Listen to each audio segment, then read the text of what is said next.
फलस्तीन।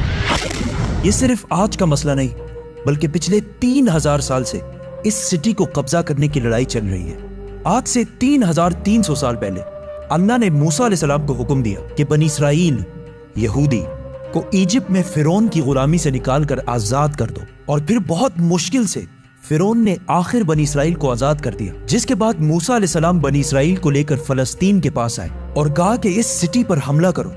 लेकिन बनी इसराइल ने कहा कि आप और आपका रब जाकर लड़ें, हम ये लड़ाई नहीं करने वाले। जिसकी वजह से अल्लाह ने 40 साल तक इन्हें इस डेजर्ट में रहने की सजा दी, जिधर मूसा अलैहिस्सलाम पर आसमानी किताब तौरात नाजिल हुई। और इस तौरात के पहले chapter the book of genesis में क्लियरली लिखा है, साफ साफ लिखा है कि ये इलाका फलस्तीन अल्लाह ने सिर्फ और सिर्फ इब्राहीम अलैहिस्सलाम की औलाद के लिए रखा है। जिसकी वजह से आज तक ये जितनी लड़ाइयां चल रही हैं, ये इसलिए है क्योंकि यहूदी ये क्लेम करते हैं कि तौरात की इस आयत के मुताबिक जेरूसलम और फलस्तीन पर सिर्फ और सिर्फ बनी इसराइल का हक है, क्योंकि बनी इसराइल इब्राहीम अलैहिस्सलाम की औलाद इसहाक अलैहिस्सलाम की औलाद में से है। एंड इट मेक्स सेंस, तब तो इनको मिलना चाहिए। लेकिन तौरात में लिखा है कि ये इलाका इब्राहीम अलैहिस्सलाम की औलाद के लिए, सिर्फ इसहाक अलैहिस्सलाम की औलाद के लिए नहीं। इब्राहीम अलैहिस्सलाम के एक नहीं बल्कि 2 बेटे थे, इसहाक और इस्माइल। इसहाक अलैहिस्सलाम वाज द फादर ऑफ बनी इसराइल, बट इस्माइल अलैहिस्सलाम को अरबों का फादर समझा जाता है। और ये बात सिर्फ हम नहीं, इवन यहूदी भी इस बात को मानते हैं। तो इन्हीं की किताब तौरात के मुताबिक फलस्तीन पर सिर्फ इसहाक अलैहिस्सलाम की औलाद का हक नहीं है, बल्कि इस्माइल अलैहिस्सलाम की औलाद अरबों का भी हक है। मूसा अलैहिस्सलाम के साथ 40 साल डेजर्ट में रहने के बाद आखिर बनी इसराइल ने यूशा जाशुआ की लीडरशिप में फलस्तीन को फतह कर लिया। लेकिन कुछ ही अरसे बाद ये सिटी इनके हाथ से दोबारा निकल गई और फिर अगले 300 साल तक बनी इसराइल इस सिटी को दोबारा हासिल नहीं कर सके। लेकिन 300 साल बाद बनी इसराइल ने दाऊद अलैहिस्सलाम की लीडरशिप में इस सिटी जेरूसलम को दोबारा फतह कर लिया और उनके बेटे सुलेमान अलैहिस्सलाम ने यहाँ पहली दफा अल्लाह की इबादत के लिए एक मस्जिद, एक टेंपल बनाया। सुलेमान अलैहिस्सलाम के बाद यहूदियों ने फलस्तीन और जेरूसलम पर 400 साल तक हुकूमत की। लेकिन 400 साल बाद बैबिलोन इराक में एक बहुत ही ताकतवर एम्पायर बन चुकी थी, जिसके बादशाह बख्त नसर ने अपनी एम्पायर को बढ़ाने के लिए फलस्तीन पर हमला कर दिया और जेरूसलम को तबाह बर्बाद कर दिया और उसके अंदर हजारों यहूदियों को शहीद भी किया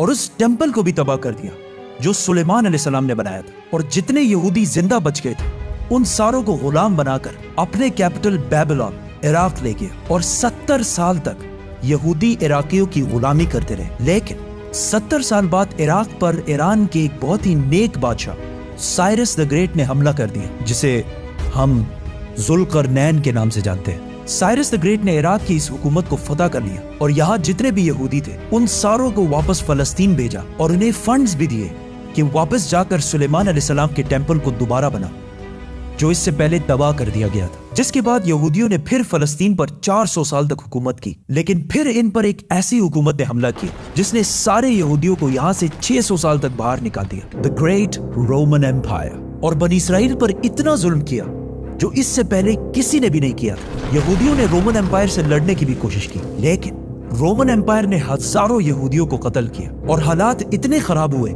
कि यहूदी रोमन एम्पायर से छुपकर गारों में रहने लगे। और रोमन एम्पायर ने बैतुल मक़दस, जिसे पहले सुलेमान अलैहिस्सलाम और फिर जुल्करनैन ने बनाया था, दोबारा तबाह बर्बाद कर दिया और उसके बाद ये टेंपल आज तक दोबारा नहीं बन सका। रोमन एम्पायर ने फलस्तीन और जेरूसलम पर 600 साल तक हुकूमत की। लेकिन 600 साल बाद रोमन एम्पायर ने एक ऐसी गलती की जो उसे कभी नहीं करनी चाहिए थी। उन्होंने अरब में बहुत ही तेजी से फैलते हुए नए रिलीजन इस्लाम पर हमला करने की कोशिश की। लेकिन इस्लामिक रिलीजन और खिलाफत इतनी तेजी से फैलती गई कि कुछ ही सालों में रोमन और पर्शियन एम्पायर दोनों को फतह कर लिया, जिसके बाद हजरत उमर दुनिया के सबसे ताकतवर बादशाह बन गए, जिनकी हुकूमत अलेक्जेंडर द ग्रेट की एम्पायर से भी बहुत बड़ी थी।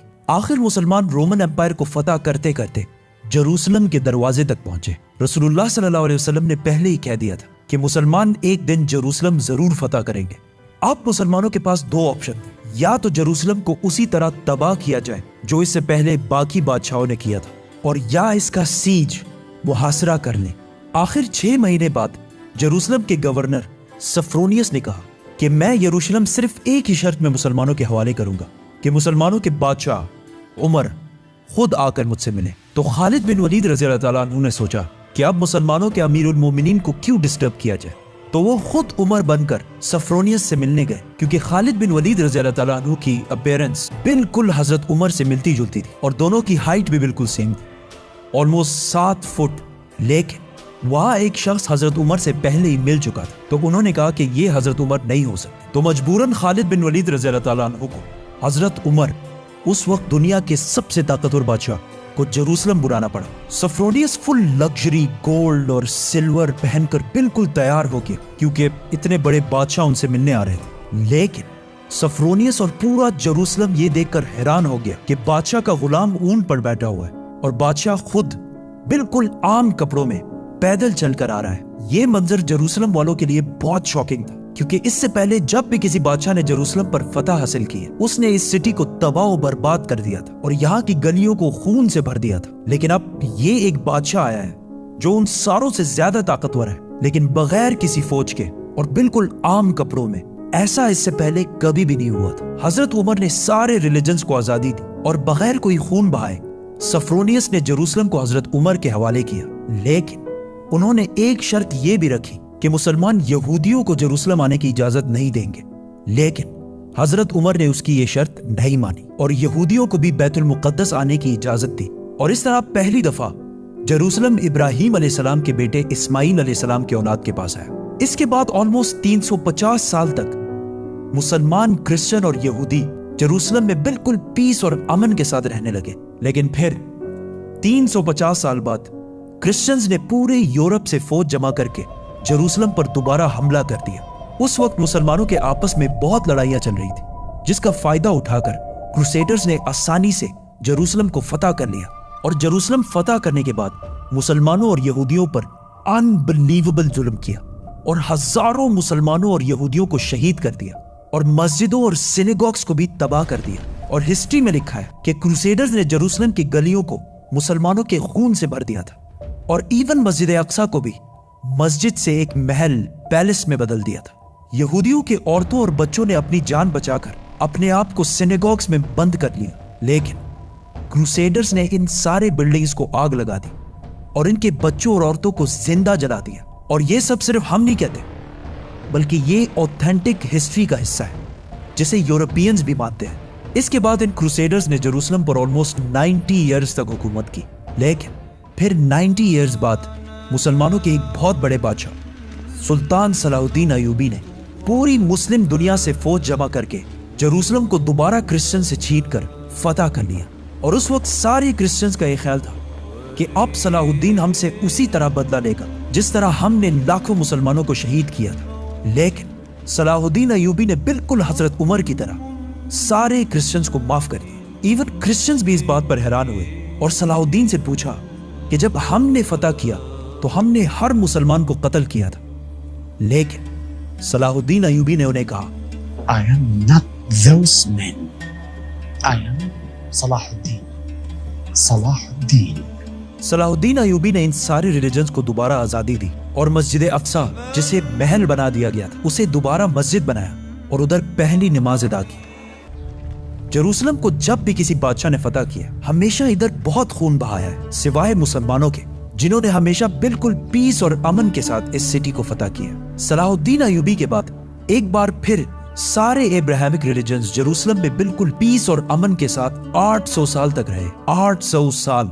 लेकिन 800 साल बाद और आज से 100 साल पहले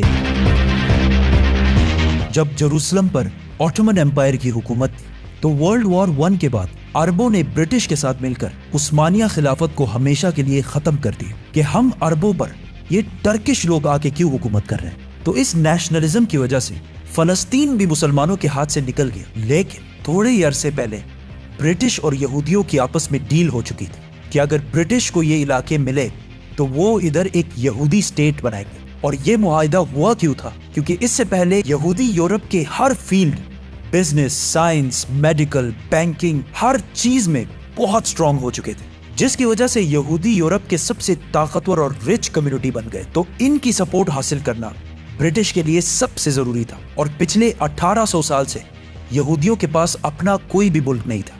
तो उनमें से कुछ यहूदियों ने ज़ायनिज़्म की सोच शुरू की कि हमारा यहूदियों का भी एक अपना मुल्क होना चाहिए, और इसके लिए उन्होंने इसी फलस्तीन के इलाके को चुना।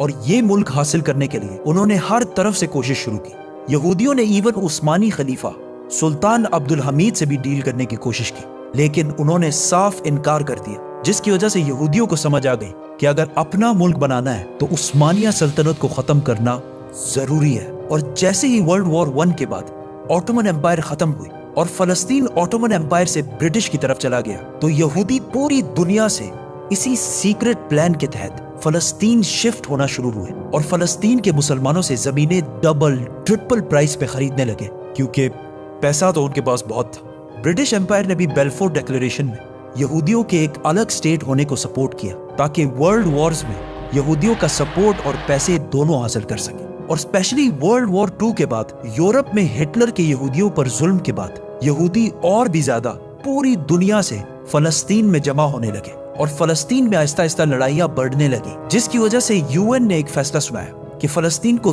3 हिस्सों में डिवाइड किया जाएगा। एक हिस्सा फलस्तीन, दूसरा इजराइल और तीसरा जेरूसलम, जो इन दोनों में से किसी का भी नहीं होगा, बल्कि यहाँ यूएन की हुकूमत होगी और इसमें सब रिलीजन्स को आजादी होगी। जिस पर अरब ममालिक ने इस फैसले की सख्त मुखालफत की और इजराइल के आजाद होने के सिर्फ एक दिन बाद इजराइल पर हर तरफ से हमला कर दिया। इजिप्ट, जॉर्डन, सीरिया, तीनों की फौजें एक साथ इजराइल में दाखिल हुई, लेकिन बहुत ही बेशर्मी से अरब ममालिक ये जंग हार गए और एक ऐसे मुल्क से हारे जो उनसे साइज में बहुत छोटा और जो इस जंग से सिर्फ एक दिन पहले आजाद हुआ था। इस हार की वजह से जो प्लान यूएन ने इस जंग से पहले बताया था, उसका सिर्फ 40% इलाका फलस्तीनियों को मिला और 60% इलाका इजराइल ने फतह कर लिया और इवन जेरूसलम की आधी सिटी को भी फतह कर लिया। इजराइल अकेले ये जंग नहीं लड़ रहा था, बल्कि इसके साथ पूरी दुनिया का सपोर्ट भी था। इवन रशिया और यूएस दोनों का सपोर्ट इजराइल के साथ था। इजराइल ने ये इलाके फतह करके टाइम बिल्कुल भी जाया नहीं किया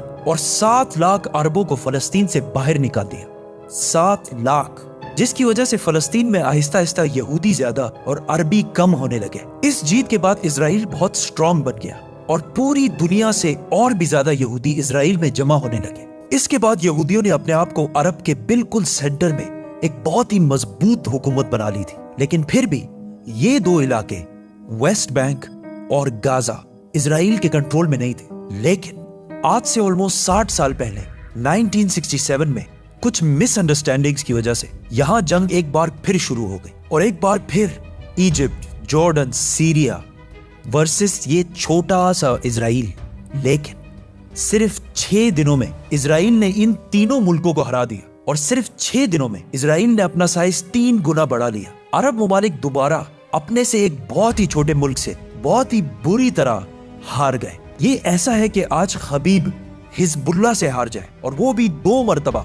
अरब ममालिक के 2 दफा इजराइल से हारने के बाद उनकी अवाम अपने नेशनलिस्ट हुक्मरानों के खिलाफ हो गई और नेशनलिज्म, कौमियत को छोड़कर एक नई सोच की तरफ बढ़ने लगी। द मुस्लिम ब्रदरहुड, अखवानुल मुस्लिमून, जो मिस्र के एक स्कूल टीचर हसनुल बन्ना ने बनाई थी और जो एक पाकिस्तानी स्कॉलर मौलाना मौदूदी के ख्यालात से इंस्पायर्ड है। इससे पहले अखवानुल मुस्लिमून का अरब में सिर्फ मजाक उड़ता था, लेकिन इस हार के बाद अखवानुल मुस्लिमून ने अरब अवाम से कहा कि ये जंगे अरब के मुसलमान नहीं, बल्कि ये नेशनलिस्ट हारे हैं जो सिर्फ नाम के मुसलमान हैं और इनका कोई। जिसके बाद अरब की अवाम इस नई सोच मुस्लिम ब्रदरहुड की तरफ आने लगी। हमास भी इसी अखवानुल मुस्लिमून से इंस्पायर्ड एक ग्रुप है, लेकिन अखवानुल मुस्लिमून वायलेंस के खिलाफ। इस जीत के बाद इजराइल ने वेस्ट बैंक, गाजा और जेरूसलम सब पर कब्जा कर लिया और आज तक ये सारे इलाके इजराइल से दोबारा कोई भी नहीं छीन सका।